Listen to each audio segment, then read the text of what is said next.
ഇതേ 3 ആനകളുള്ള ഒരു ചെറിയ ഒരു ടീപ്പോയി ഇവിടെ ഫ്ലവറൈസ് ഒക്കെ വയ്ക്കും. കുറച്ച് പഴയതായി പോയി, പെയിന്റ് എല്ലാം പോയി. ഇത് അങ്ങനെ അപ്പൊ ഈ രണ്ടിലും പെയിന്റ് അടിച്ച് കഴിഞ്ഞപ്പോഴാണ് ഞാൻ ആലോചിച്ചത് ഒരു വീഡിയോ എടുക്കാമല്ലോ. അപ്പൊ ഇതിലൂടെ ഞാൻ പെയിന്റ് അടിക്കാൻ പോവുകയാണ്.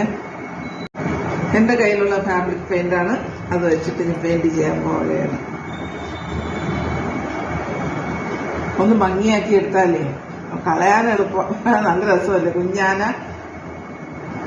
അപ്പൊ ഞാനിത് പൂർത്തിയാക്കിയിട്ട് വരാൻ കൂട്ടുകാരെ. ഓക്കെ, കണ്ടോ ഏകദേശം 3 പേര് സുന്ദരന്മാരാക്കിയിട്ടുണ്ട് ഞാൻ. ഇനി ഇവിടെയും കൂടിയൊക്കെ പെയിന്റ് ചെയ്തു. കണ്ടോ എന്ത് ഭംഗിയായി. ഇനി ഞാൻ ഈ കളറൂടെ ഇവിടെ കൊടുക്കാൻ പോവുകയാണ്. ഓക്കെ, ഇവിടെ ചെയ്ത് അടിപൊളിയാവും. അങ്ങനെ പഴയ നിറം ഭംഗിയെന്ന് വിചാരിച്ചിട്ട് ഒരു സാധനം നമ്മൾ വലിച്ചെറിയരുത്.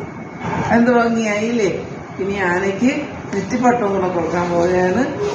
സീക്വൻസ് ആണ്. ഇത് ഓരോന്നോരോന്നായി ഇങ്ങനെ ഒട്ടിച്ചു കൊടുത്ത് സൂപ്പറാക്കാം.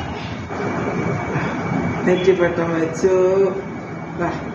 ഇനി ആനയ്ക്ക് കൊമ്പ് വേണ്ടേ, കൊമ്പ് കൊടുക്കാൻ പോവുകയാണ്. ഇനി ആനയ്ക്കൊരു കൊമ്പേ.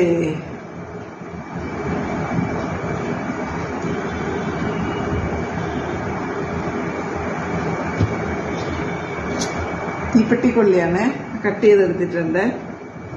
അത് നമുക്കിവിടെ ഫിറ്റ് ചെയ്ത് കൊടുക്കാം. മുഴുവനും ഫിറ്റ് ചെയ്യട്ടെ. സുന്ദരന്മാരായിട്ടുണ്ട് നമ്മുടെ ആനക്കുട്ടന്മാര്. ഉണ്ടാവും.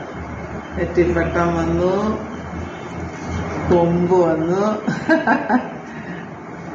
ഇനി ആരെങ്കിലും ഇതിനെ കളയോ?